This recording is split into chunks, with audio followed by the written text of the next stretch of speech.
पैदल भी जाता था कभी कभार।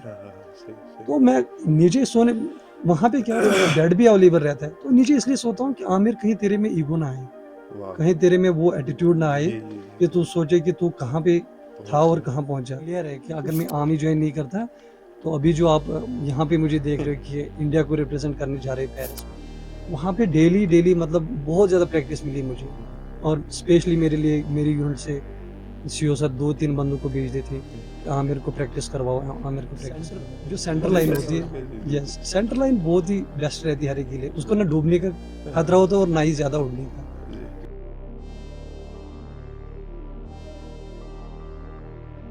अस्सलाम वालेकुम, आदाब एवरीवन, मैं हूं काशिफ और आप मुझे देख रहे हैं रेडियो राब्ता के डिजिटल मीडिया हैंडल्स पे। यूं तो कश्मीर में बहुत सारे सितारे हैं जो पूरी दुनिया में चमक रहे हैं, लेकिन आज एक ऐसे सितारे हैं ना जो एक अलग सितारे हैं, जो दुनिया में कश्मीर का नाम नहीं बल्कि हिंदुस्तान का नाम रोशन करने जा रहे हैं। जी हाँ, I have with me mister Aamir, जो कि पैराशूटिंग में पहली बार एक ऐसे प्लेयर है जो कश्मीर से निकले हैं और इंडिया को रिप्रेजेंट करेंगे। आमिर भाई, welcome to radio Raabta. On behalf of entire team I am welcoming you here. Thank you so much sir. Sir, पहले आप हमें बताइए आप क्या करते हैं। Presently I am serving in Indian army as an junior commissioner officer JCO। जी जी। तो हम पहले ये जानेंगे कि आर्मी में आप कैसे कैसे इंस्पायर हुए कि आप आर्मी में जाएंगे। फर्स्ट ऑफ ऑल जब मैं जो मेरा मेन एम था वो था कि इंडियन एयरफोर्स ज्वाइन करना है एज एन फाइटर पायलट। जी। But due to some condition जो मेरी स्कूलिंग रही वो अपने नेटिव विलेज धमाल से ही रही है। आफ्टर दैट हायर सेकेंडरीज के लिए उस टाइम पे 2012 में 10-11 में हमारे गांव में कोई हायर सेकेंडरी नहीं थी। तो नियर अबाउट 2.5 किलोमीटर्स जो दूसरा विलेज था दयालगाम, वहाँ पे मैं हायर सेकेंडरी मतलब वहाँ से एडमिशन ली मैंने। चल के जाना पड़ता था। वहाँ पे चल के जाना पड़ता था। अभी भी मुझे याद है कि मतलब जब गाड़ी में जाते थे तो तब हम यूनिफॉर्म पहन के जाते थे तो बोलते थे कि ये स्टूडेंट इनसे हाफ किराया ले लो। तो फिर हम मतलब जो फुल जितना भी रहता था किराया रहता था तो उसका हाफ देना पड़ता था। तो वहाँ तक फिर मैं ऐसे ही कभी कभार चल के, कभी गाड़ियों में। और उस टाइम पे बड़े बड़े मेटाडोर चलते थे, अभी रिसेंटली तो है ही नहीं कोई, अभी तो दूसरी कैब वैब बहुत मिलती है। बट उस टाइम पे बहुत ज़्यादा मतलब वहाँ से अपने गाँव से निकल के फिर वहाँ पे जाना और वहाँ पे पढ़ाई। तो आप पैराशूटर हैं यस और कश्मीर के पहले हैं यस जो कि इंडिया को रिप्रेजेंट करेंगे। यस और यस। स्पेशल बात मेरे लिए प्राउड है कि आप हमारे अनंतनाग से ही हैं। Thank you so much sir. तो पहले आपसे मैं ये जानना चाहूँगा, कश्मीर में आपको पता है कि क्रिकेट का शौक होता है, यस ऑब्वियसली। वॉलीबॉल का शौक होता है, लेकिन पैराशूटिंग ये आइडिया कहाँ से आ गया। मैं वही कहना चाहता हूँ कि जब मैं स्टार्टिंग में, जब मैं स्कूलिंग से पहले, यही दो चीज़ें जो आपने अभी रिसेंटली बताई कि एक तो कि यहाँ पे हमारे JNK में या तो क्रिकेट का क्रेज़ ज़्यादा है या तो वॉलीबॉल का क्रेज़ ज़्यादा है। इवन कि मुझे इसके अलावा पता भी नहीं थी कि कोई और भी गेम्स हैं। क्योंकि ऑब्वियसली यहाँ पे हर एक अभी भी प्रेजेंट भी यूथ जो है वो ज़्यादा क्रिकेट की तरफ या वॉलीबॉल की तरफ मतलब माइल है, वो इन चीज़ों को ज़्यादा प्रेफरेंस देते हैं। तो इंडियन आर्मी ज्वाइन करने से पहले मैं भी क्रिकेटर था और इसके साथ साथ वॉलीबॉल भी खेलता था, बट नॉर्मल खेलता था इतना नहीं, बट क्रिकेट का बहुत ज़्यादा क्रेज़ था। फिर इंडियन आर्मी ज्वाइन की थी। और शूटिंग का कहाँ से हुआ मेरा, जब मैंने 2012 में इंडियन आर्मी ज्वाइन की थी, जो कि जहाँ से आप अभी ये चीज़ पॉडकास्ट करते यहाँ पे ही रैली देखी थी मैंने। और यहाँ से फिर फिर मुझे रिक्रूटमेंट के लिए मैं श्रीनगर जैकले रेजिमेंट वहाँ पे गया था, जो हमारा सेंटर है। तो वहाँ पे जाने के बाद फिर वहाँ पे हर एक, जब आप रिक्रूटमेंट के लिए जाते हो तो आपके बहुत सारे टेस्ट्स होते हैं ड्यूरिंग आपकी रिक्रूटमेंट। हाँ, जब ये सारे टेस्ट आप पास करते हो तो उसके बाद ही आपको मतलब आगे यूनिट दी जाती है। तो वहाँ पे मैंने स्टार्टिंग में जब फिजिकल टेस्ट दिया, उसके बाद फायरिंग टेस्ट दिया जो डेली रूटीन है। और इसमें अपने सुपीरियर, उनने जो मेरे भी सुपीरियर थे, जो इंस्ट्रक्टर्स थे, उन्हें अच्छे से सिखाया और सीख के फिर वहाँ पे जो फायरिंग थी वो गॉड गिफ्टेड पहले से अच्छी थी। और खास स्किल था, ये ऊपर से स्किल था सर। जी। और उसके बाद जो कोचेस मिले, जब पहले फर्स्ट टाइम पे 2012 में जब पहला शॉट लिया था मैंने, तो आप देखिए एक सिविलियन जब आर्मी ज्वाइन करता है और आर्मी ज्वाइन करने के बाद आपको जब पहली बार आपके हाथ में वेपन थमाया जाता है और आपको ऑब्वियसली बहुत ज़्यादा हेजिटेशन होती है, पता नहीं बहुत ज़्यादा डिस्ट्रैक्शन रहती है माइंड में कि क्या होगा कैसे होगा।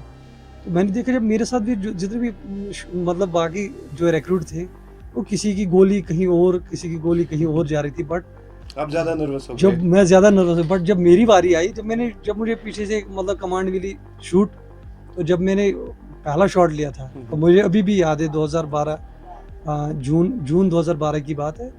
तो वो शॉट जो था वो एम पे था पूरा, जो मुझे ई से पहला ही शॉट जो था ई से जो दिया गया था, ये से मतलब एक्सपेक्टेड स्कोरिंग एरिया जो दिया जाता था, उसी शॉट में थी।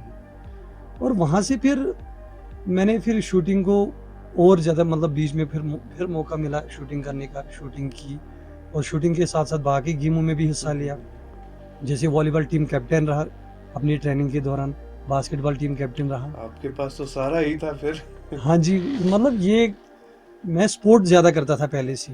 तो क्या हम ऐसा कह सकते हैं कि अगर आप इंडियन आर्मी में रिक्रूट ना होते तो आज आमिर आमिर ना होता? ऑब्वियसली ये तो क्लियर है कि अगर मैं आर्मी ज्वाइन नहीं करता, तो अभी जो आप यहाँ पे मुझे देख रहे हो कि इंडिया को रिप्रेजेंट करने जा रहे हैं पेरिस में, ऑब्वियसली मैं यहाँ पे नहीं पहुँचता। तो हम ये भी जानना चाहेंगे कि जब आप आर्मी में एक सोल्जर थे, जैसे कि आप सब होते हैं सारे वहाँ पे, तो ये जो शूटिंग का टैलेंट है, किसने पहले लोकेट हम कहेंगे किया? किसने आपको बोला कि Aamir this is your specialisation? जब मैं अपनी ट्रेनिंग से मतलब ट्रेनिंग ख़त्म की, जब मैं अपनी पेरेंट यूनिट में चला गया, तो वहाँ पे जाने के बाद वहाँ पे जो नए रिक्रूट्स आते हैं, जो यंग सोल्जर्स आते हैं, तो उनसे अपना कमांडिंग ऑफिसर पूछता है कि आप में क्या स्किल है, आप में क्या टैलेंट है। सेम मेरा भी इंटरव्यू हुआ था और मुझे भी बताया गया, तो मैंने ज़्यादा प्रेफरेंस दी थी कि मैं स्पोर्ट ही करता हूँ ज़्यादा, मतलब मैं ज़्यादा वॉलीबॉल खेलता हूँ, बास्केटबॉल खेलता हूँ। जबकि मेरे उन्होंने फ़ोटो भी देखे थे कि मैं अपने सेंटर में, जो रिक्रूटमेंट सेंटर में, मैं अपनी बास्केटबॉल टीम का कैप्टन था और हमने चैम्पियनशिप जीती थी। तो उसके बाद इसके साथ साथ सीओ सर को मैंने ये पहले जो मेरे सीओ सर थे, तो मैंने उनको बताया कि मैं एक फायरर भी हूँ। तो उन्होंने बोला किस प्रकार की जो आपके पहले सीओ थे? हाँ, जो मेरे पहले सीओ थे, जब मैं फर्स्ट टाइम पे गया था, मुझे अभी भी याद है 2013 में गया था, मैं लद्दाख में गया था। फिर जब मैं यूनिट में गया तो वहाँ पे सीओ सर ने बोला ठीक है, अगर आप फायरिंग अच्छा करते हो, तो उन्होंने अपनी जो हमारी ट्रेनिंग टीम होती है उनको बताया कि जाओ इसका चेक कर लो, जितने भी यंग सोल्जर्स है सभी का चेक कर लो कैसा फायर है। तो वहाँ पे वो जब देखे तो वो भी थोड़ा शॉक ही हो गए कि मतलब इतने कम समय में, तो अभी रिसेंटली छोटा सर जिसकी भी दाढ़ी भी नहीं है।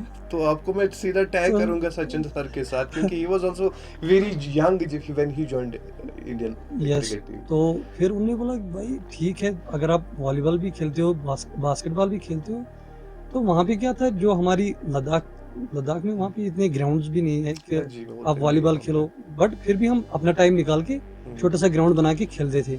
वहाँ पे ज़्यादा मौका मिला मुझे फायरिंग करने का। वहाँ पे डेली मतलब बहुत ज़्यादा प्रैक्टिस मिली मुझे, और स्पेशली मेरे लिए मेरी यूनिट से सीओ सर 2-3 बंदों को भेजते थे कि आमिर को प्रैक्टिस करवाओ, आमिर को प्रैक्टिस करवाओ। और मुझे हर एक यूनिट में एक फायरिंग टीम बनती है, उस फायरिंग टीम का हिस्सा बनाओ। और फिर वहाँ से निकलने के बाद 2016 में मैं, जो मेरा पहला कॉम्पिटिशन था फायरिंग के लिहाज से, वो जो मैंने अपने यूनिट को रिप्रेजेंट किया था ब्रिगेड लेवल पे, तो वो रहा था राजस्थान में। राजस्थान मुझे अभी भी याद है, श्री गंगानगर में मेरी यूनिट थी उस टाइम पे, और वहाँ पे स्टार्टिंग हो रही थी मेरी, जहाँ पे बहुत ही अच्छा खेला था मैंने, और यूनिट में ब्रिगेड में मेरी पहली बार सिलेक्शन। तो पार्टी हुई अपने यूनिट में उस टाइम? बहुत ज़्यादा पार्टी, और सीओ सर भी खुश हुए, और हमारी यूनिट तो उस टाइम पे नंबर 1 पे रही थी ब्रिगेड में। वहाँ पे सारे खुश हुए, और फर्स्ट प्राइज जो मैंने लिया था अपने कमांडिंग ऑफिसर द्वारा और अपने ब्रिगेड कमांडर द्वारा, वो वहाँ पे ही लिया था। तो एक और चीज़ आपसे जानना चाहूँगा, क्योंकि हर किसी इंसान, हर किसी बच्चे के पीछे कोई ना कोई ऐसा सपोर्ट रहता है जो उसको इंस्पायर करता है, तो माँ बाप का कितना सपोर्ट रहा आपको? सर मुझे मतलब मैं ये कहना चाहता हूँ कि जब तक सबकी दुआएं, सबका सपोर्ट आपके साथ नहीं है, तब तक आप एक कदम भी नहीं चल सकते। क्योंकि हर एक कुछ चीज़ है जो दुआओं की वजह से मिलती है। जहाँ पे मतलब आपकी हार्ड वर्क भी है, बोलते हैं कि luck plus hard work is equal to success. Luck भी ज़रूरी है, बट हार्ड वर्क भी ज़रूरी है, बट इसके साथ साथ दुआएं ज़रूर होंगी। जैसे मैंने आपको बोला कि अगर मैं आर्मी में नहीं होता तो मैं यहाँ पे नहीं होता, ऑब्वियसली आर्मी ने सपोर्ट किया, बिल्कुल बिल्कुल। और आर्मी में जाने के लिए माँ बाप ने सपोर्ट किया। माँ बाप ने सपोर्ट किया। माँ बाप ने उस टाइम पे बताया, मतलब आपका कहना है कि आपकी इंस्पिरेशन आपके पेरेंट्स रहे आर्मी ज्वाइन करने के बिल्कुल लिए। स्टार्टिंग में जब मुझे मौका मिला, क्योंकि मैं आपको बताना चाहता हूँ कि मेरी आप जितनी भी नोटबुक है पहले 10th स्टैंडर्ड तक, अभी भी उस पे लिखा है aim to join Indian air force as an pilot. तो वो चीज़ें अभी भी मैं देखता हूँ घर में, तो वो चीज़ें अभी भी मिलती हैं। तो इमोशन आती तो है। बहुत ज़्यादा इमोशंस आते हैं, क्योंकि जब मुझे इंडियन आर्मी से लेटर आया था कि आपने आर्मी ज्वाइन कर, तो जब मैंने घर वालों को बोला था कि मुझे तो एयरफोर्स में जाना था, आपने बोला कि रैली है, तो आपने अभी देखो अभी मेरी सिलेक्शन भी होगी, तो अब क्या करूं? तो तब मेरे फादर ने बताया था कि तू वहां जाके एज एन ऑफिसर भी जा सकता है। बिल्कुल। तो मैंने बोला ठीक है।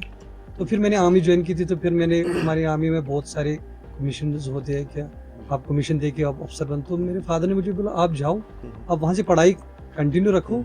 लेकिन पढ़ाई कहाँ से, फिर वही बैक बेंचर ही रहे पहले से। पढ़ाई कहाँ से होनी थी? तो फिर वहाँ पे जो बड़े सितारे होते हैं वो बैक बेंचर ही होते हैं। ऑब्वियसली, मतलब मेरे कहने का मतलब आप बैक बेंचर भी नहीं और फ्रंट भी, जो अपने मतलब सेंटर लाइन मैं होती समझ है, गया, जी, यस सेंटर लाइन बहुत ही बेस्ट रहती है हर एक के लिए। उसको ना डूबने का खतरा होता है और ना ही ज्यादा उड़ने का, जी। क्योंकि वो अपने मध्यम से चलता है। क्योंकि आप वो बोलते हैं ना द स्किल्ड सेलर, बोलते जो स्किल्ड सेलर होते हैं, वो उसको ये डर नहीं रहता कि समंदर में कितनी तूफान है। लेकिन वही चीज रहती है कि जब उस टाइम पे फादर ने बोला कि आप आर्मी ज्वाइन करो, आप आर्मी के थ्रू इंडियन एयरफोर्स भी ज्वाइन कर सकते हो, ऐसा नहीं कि नहीं बन बिल्कुल सकते। सही है। तो आप वहाँ पे जाइए, आपको जो चीजें मैं नहीं दे सका आपको, वो आपको आर्मी इंडियन देगी। आर्मी दे सकती है। बिल्कुल बिल्कुल। तब मैंने इंडियन आर्मी ज्वाइन की थी उस टाइम, और वहाँ पे फिर कंटिन्यूसली स्पोर्ट में ही रहा।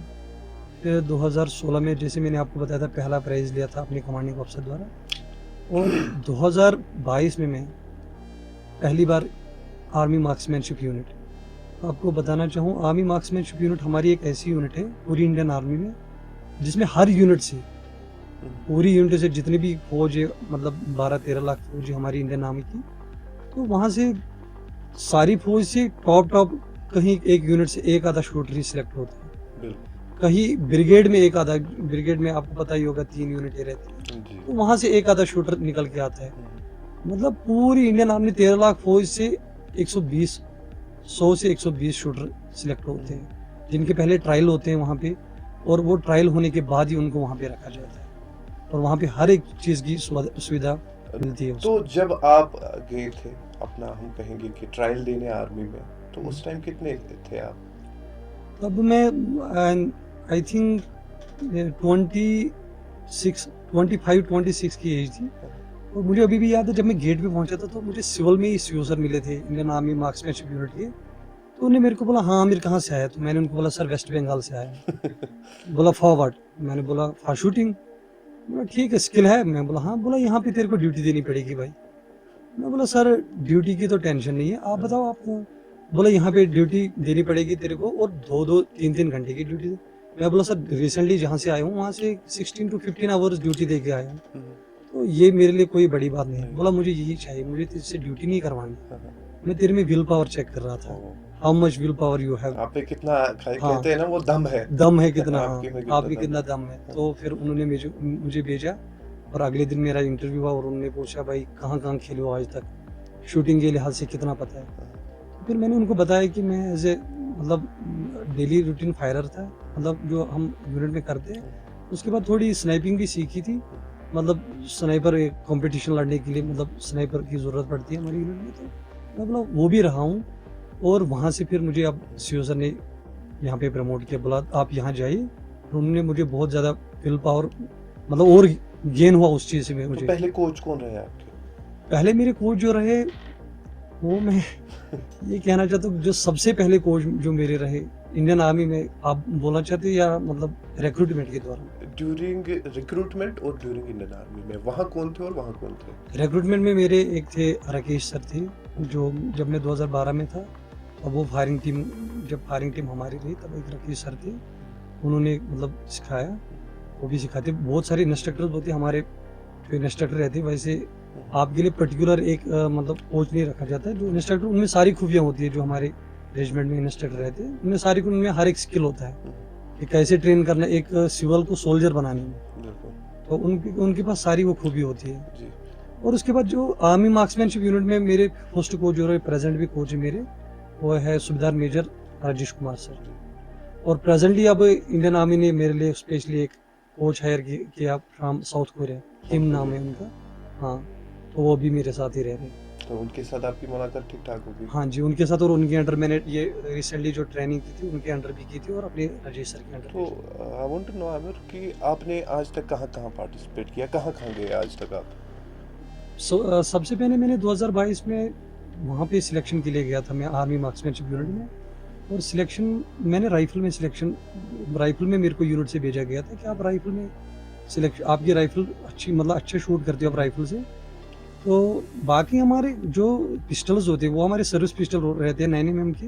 तो इसके बारे में मुझे पिस्टल के बारे में कोई जानकारी नहीं थी, ना तो इस चीज़ के बारे में जानकारी थी कि शूटिंग है क्या ठीक चीज़, है। क्योंकि मैंने देखी नहीं थी कभी। आप आम सोल्जर मैं एक आम सोल्जर था जो अपनी ड्यूटी देकर फिर मतलब अपने ये वॉलीबॉल बास्केटबॉल ये खेलना, अपनी ड्यूटीज़ करनी।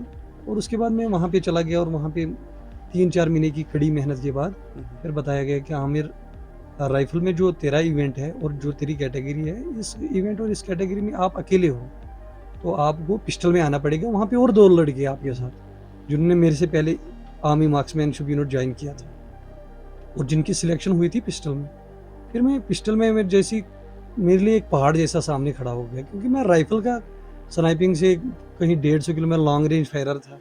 और वहाँ पे मुझे ये बताया कि यहाँ पे 3 ही रेंज है, 10 मीटर्स, 25 मीटर्स एंड 50 मीटर्स। और मुझे जब मैं सोचा फर्स्ट टाइम पे गया, मैं बोला 50 मीटर ये तो है ही नहीं कुछ। जो बंदा 150 मतलब 150 मीटर पे फायर कर रहा है या 1 किलोमीटर हिट टारगेट मार रहा है, तो उसके लिए तो मतलब ये कोई चुनौती नहीं है जब मैं स्टार्टिंग। बट जब वहाँ पे पहुंचा तो फिर पता चला कि मतलब कितना माइंड पे कंट्रोल होना चाहिए शूट करने के लिए। यहाँ पे 3 महीने की कड़ी मेहनत के बाद मुझे अभी भी याद है, मतलब बहुत ज़्यादा दिन रात मेहनत कर रहा था। और उस टाइम पे एक्स्ट्रा वर्क करने के लिए मतलब जब सारे शूटर्स चले जाते थे तो मैं उस टाइम पे जाता था, रेंज पे जाता था और वहाँ पे उनसे जो एक्स्ट्रा टाइम में? यस, एक्स्ट्रा टाइम पे अपना टाइम निकाल के उनके जो पैलेट्स गिरते थे जिनसे वो फायर करते हैं पैलेट्स, मुझे अभी भी याद है 10 मीटर शूटिंग रेंज पे जाता था मैं। वहाँ पे उनसे जो गिरे हमारे क्या पैलेट रहते हैं जिनसे आपको पता ही होगा गुब्बारे फोड़ते थे पहले, जो एयर पैलेट्स होते हैं, तो वो पैलेट्स वहाँ पे मतलब मैं कलेक्ट करता था, अपनी ट्रेनिंग उनसे करता था। और उसके बाद 2022 में मैंने फिर वहाँ पे ट्रायल दिया और ट्रायल देने के बाद मैंने पिस्टल में मेरी सिलेक्शन हुई वहाँ पे सर, आर्मी मार्क्समैनशिप यूनिट में। और वहाँ पे मेरे सीओ सर जो थे या बाकी ट्रेनिंग ऑफिसर जो ये ट्रेनिंग पूरी देखते हैं, उनका बहुत ज़्यादा मोटिवेशन रहा है, अपने कोच सर का भी मोटिवेशन रहा है। और माँ बाप ने भी खुल के बोला आप जहाँ पे गए हो तो आप खुल के, हम आपके साथ हैं। क्या ये पहली बार है सर कि आप इंडिया को रिप्रेजेंट कर रहे हैं बाहर, आउटसाइड द कंट्री? यस, आपको बताना चाहता हूँ कि आर्मी, नेवी और एयरफोर्स में पहला पैराशूटर हूँ जो कि जिसका फर्स्ट इंटरनेशनल मेडल भी है और जो कि ओलंपिक्स में भी जा रहे हैं। अभी तक आर्मी से, नेवी और एयरफोर्स से हमारी सर्विसेज जो है आर्मी, नेवी, एयरफोर्स, इनसे अभी तक कोई पैराशूटर अभी नहीं गया है, तो मैं फर्स्ट हूँ सर। और 2022 के बाद मैंने 2022 में मैं फिर पहला कोरोना की वजह से एक जो उस टाइम पे कोरोना काल चल रहा था, तो उसकी वजह से एक हमारा नेशनल पोस्टपोन हुआ था जो कि नवंबर में होना था। ओब्वियसली हमारे यहाँ पे क्या चलता है कि नवंबर दिसंबर में ही हमारे शूटिंग के नेशनल्स होती है हर साल, तो वो उस टाइम पे कैंसिल होके मार्च में हुआ था, तो मैंने उसमें पार्टिसिपेट किया था। और नेशनल पार्टिसिपेट करने के लिए आपसे पहले जोनल या प्री नेशनल खिलवाया जाता है। अगर आप आपको क्वालिफाइंग स्कोर दिया जाता है, अगर आप उस स्कोर तक पहुँचते हैं, अगर आप उसको क्वालिफाई करते हो, तब आपको नेशनल, जैसे आपने देखा होगा कि अगर आपने यूटी को, अपने जेएंड की यूटी को अगर आपने रिप्रेजेंट करना है तो पहले आपको अपने डिस्ट्रिक्ट लेवल पे हाँ क्वालिफाई करना पड़ेगा, उसके बाद आप यूटी को क्वालिफाई कर सकते हो।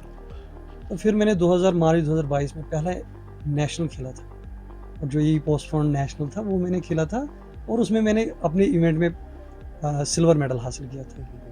तब बहुत ज़्यादा खुशी हुई थी क्योंकि कैरियर का फर्स्ट तो चलिए इससे मैं आपसे ये जानना चाहूँगा कि जब आप कहीं मुकाम पे पहुँचते हैं, माशाल्लाह आप एक सक्सेसफुल एथलीट है इंडिया के इस टाइम, तो सबसे मैं कहूँगा कि इमोशनल मोमेंट जहाँ आपको मतलब आंसू आए, यार सीरियसली ये हो गया, वो कौन सा मोमेंट है? तब था जब मैं वर्ल्ड चैंपियनशिप में गया था, तब टीम के साथ मेरा गोल्ड मेडल आया था। और ओलंपिक कोटा एलोकेशन भी मिली थी, मतलब ओलंपिक कोटा अपने देश के लिए था। और उस टाइम पे क्या था कि मैं खड़ा था और सारी मीडिया सामने थी और फ़ोटो खींच रही थी सब। तब हमारे देश का मतलब इंडिया का राष्ट्रगान चला था और फ्लैग ऊपर जा रहा था। तब उस टाइम पे मतलब गूज इमोशंस, बम्प्स आ गए। हाँ, मतलब आँसू आ गए कि मतलब सच में हूँ हाँ, मैं इंडिया को मैं रिप्रेजेंट यहाँ कर पे रहा हूँ। रिप्रेज़ेंट, और हमारी वजह से पूरे देश में 55-60 कंट्री आई थी वर्ल्ड चैंपियनशिप में, क्योंकि हर 2 साल बाद वर्ल्ड चैंपियनशिप होती है।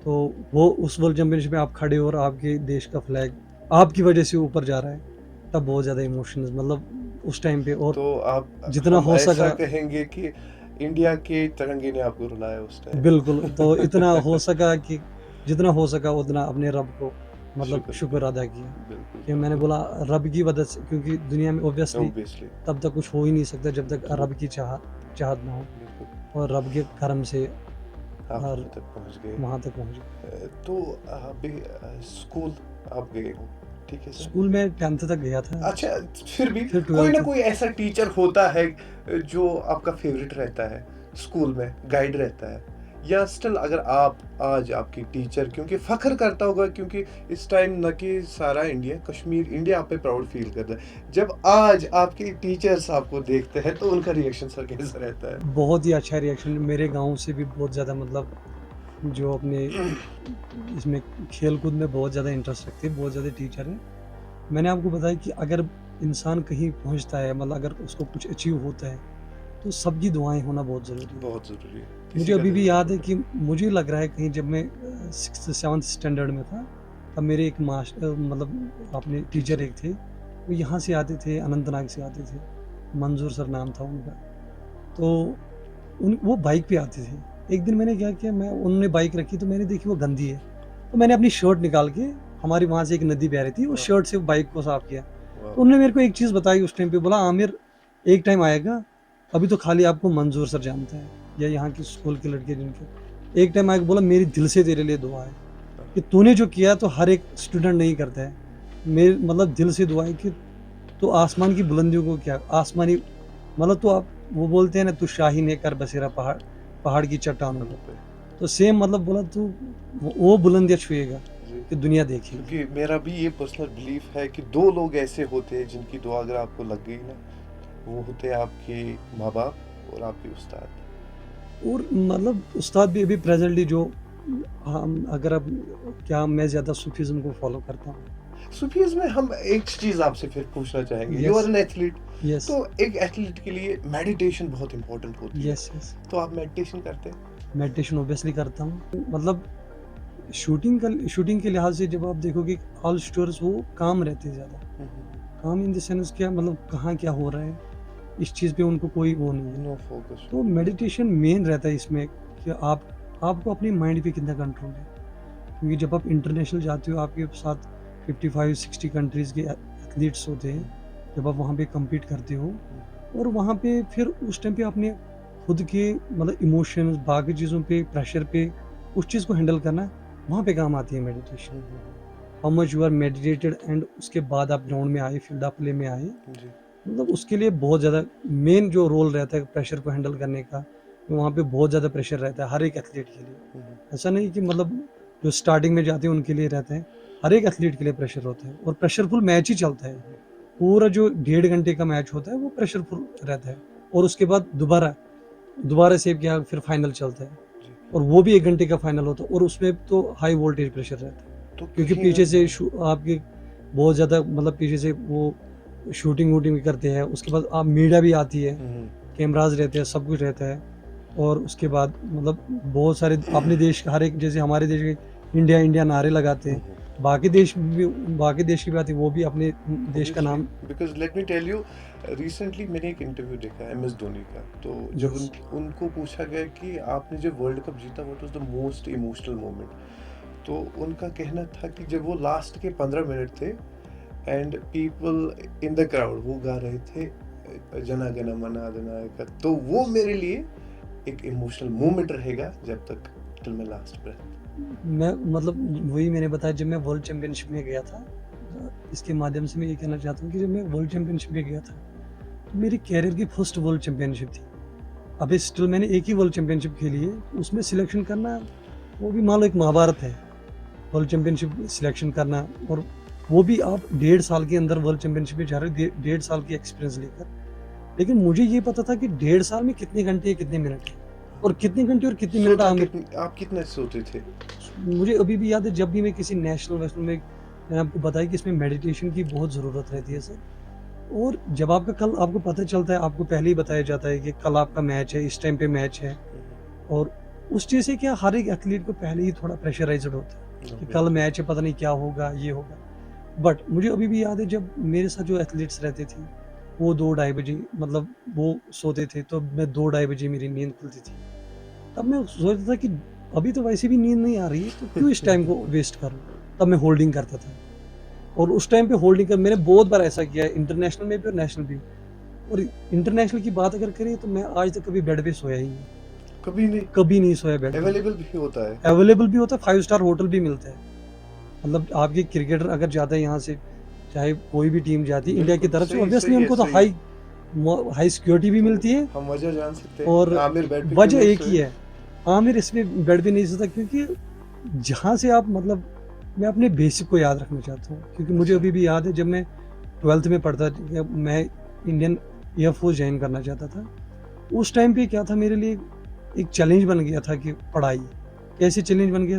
क्योंकि मेरे पास उतना अवेलेबिलिटी नहीं थी, चाहे वो फाइनेंशियल हो या दूसरी चीज। मैंने आपको बताया कि बहुत बार मैं अपनी जब मैं हायर सेकेंडरी जाता था, 2-2.5 किलोमीटर दूर जाता था, तो वहाँ पैदल भी जाता था कभी कभार। तो मैं नीचे सोने, वहाँ पे क्या बेड भी अवेलेबल रहता है, तो नीचे इसलिए सोता हूँ कि आमिर कहीं तेरे में ईगो ना आए, कहीं तेरे में वो एटीट्यूड ना आए कि तू सोचे कि तू कहाँ पे था और कहाँ पहुँचा, उस चीज़ को लेकर भी।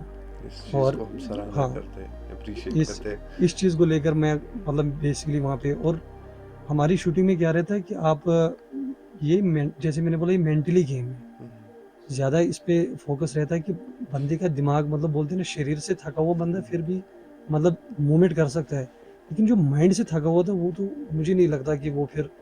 और शूटिंग के लिए आपको कम से कम 8 घंटे की नींद चाहिए, 24 आवर्स में 8 घंटे की नींद चाहिए, तब जाके आप फिर अपने रेंज पे जाके शूट कर सकते तो हो। अमित, शायद हमें एक चीज भूल गई, यस, दोस्तों का सपोर्ट कितना रहा? जब मैं यूनिट में आर्मी गया के जो आपके दोस्त यूनिट में दोस्त थे, जब मैं तो कौन थे और कितना सपोर्ट रहा? जो मैं यूनिट में गया था, तो सबसे पहले दोस्त जो मिले थे मुझे, मेरे साथ जो रहे ज़्यादा, बशारत यूसुफ नाम से, मेरी डिस्ट्रिक्ट से बिलोंग करते, तो वो आपकी डिस्ट्रिक्ट से? मेरे तो डिस्ट्रिक्ट से कहाँ से बिलोंग हो? करते। हम ये भी जानना चाहेंगे। वो मटन से है, वैसे मटन अनंतनाग से नियर अबाउट 3 किलोमीटर या 4 किलोमीटर। मटन से जो भी है। यस यस, मटन सीर वहाँ से ही है। और उनका ज़्यादा मतलब वो ज़्यादा फर्स्ट पहले से ही मेरे साथ रहे, तो उनके साथ पहले से ही मतलब फ्रेंडशिप बहुत ज़्यादा रही। उन्होंने मोटिवेट भी किया अपने यूनिट में। हाँ, मेरी यूनिट में जो था, तो वो उन्होंने मोटिवेट किया, तो वो मतलब उस टाइम पे वो मतलब स्पेशल किसी प्लाटून में थे, तो उन्होंने ज़्यादा मोटिवेट किया था, बहुत ज़्यादा मोटिवेट। तो चलिए आमिर, आप एक इंस्पिरेशन बन गए अब, एक कश्मीर, न कि कश्मीरी यूथ के लिए बल्कि जो through out the country youth है। आपने आर्मी ज्वाइन की, आप कहाँ से कहाँ तक पहुँच गए, आप एक इंस्पिरेशन बन गए। तो हमारे यूथ को, जिनके दिल में है वो एयरफोर्स ज्वाइन करना चाहेंगे, आर्मी ज्वाइन करना चाहेंगे, तो उनके लिए क्या मैसेज रहेगी आपकी?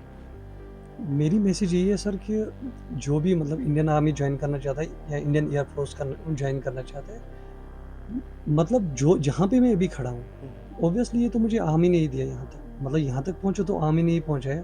क्योंकि सिविलियन को अगर यहाँ तक पहुँचने के लिए पता नहीं कितना, मतलब मैं अभी रिसेंटली में एक शूटर से बात कर रहा था, तो वो बोल रहा था कि मुझे नेशनल खेलना था, नेशनल के लिए मुझे एम्युनिशन चाहिए था, तो हमने घर में मतलब पता नहीं क्या कोई कुछ मतलब बिक्री कर दिया, उनने कुछ बिक्री कर दिया था, फिर वो कम्पीट करने आए थे। तो मुझे उस चीज़ की कभी ज़रूरत नहीं पड़ी।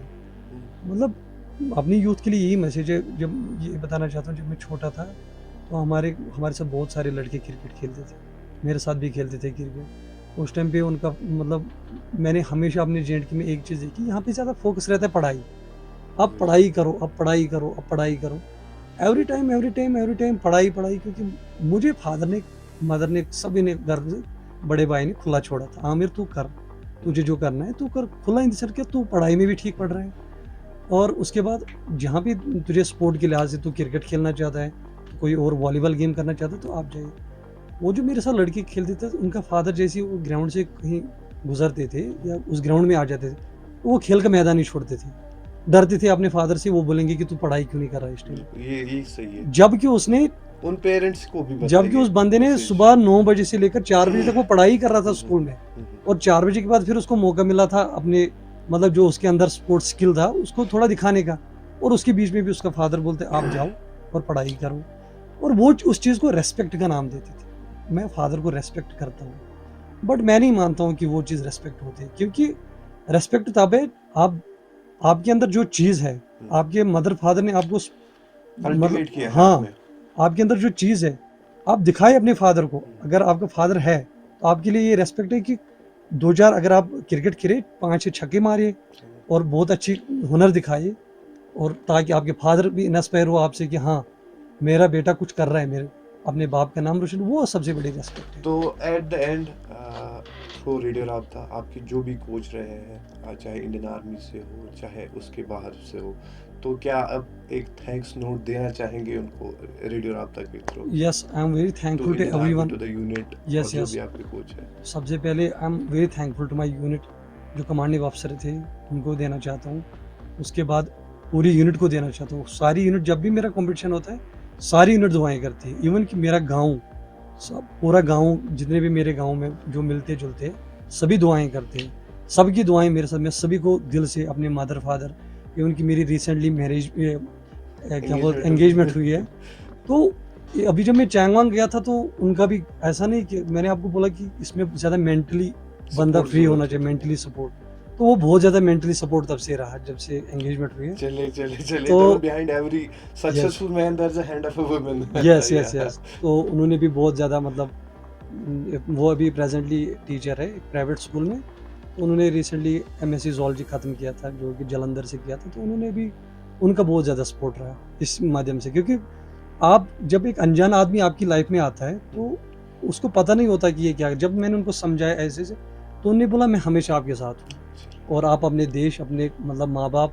अपने यूटी जम्मू एंड कश्मीर और इंडियन आर्मी का नाम रोशन करें, हम आपके साथ हैं। चलिए आमिर, थैंक यू, आपने हमें टाइम दिया, और best of luck, and we hope you will shine in the Olympics. India का नाम रोशन करेंगे, जेएंडके का नाम रोशन करेंगे, एंड नेक्स्ट टाइम जब आपके साथ बात होगी तो एज ए गोल्ड मेडलिस्ट ही होगी। इंशाल्लाह। ये हमारी दुआ है और हमारी उम्मीद भी यही है। तो चलिए, ये थे आमिर जो कि पैराशूटर है, पहले जेएंडके के जो इंडिया को रिप्रेजेंट करेंगे इन द ओलंपिक्स, और हमें उम्मीद है आपने इनकी बातें सुनी होंगी, इंस्पायर हम भी हुए, शायद आप भी हुए होंगे। मुझे दीजिए इजाज़त, अगले एपिसोड में आपसे फिर से मुलाकात होगी। अस्सलाम वालेकुम।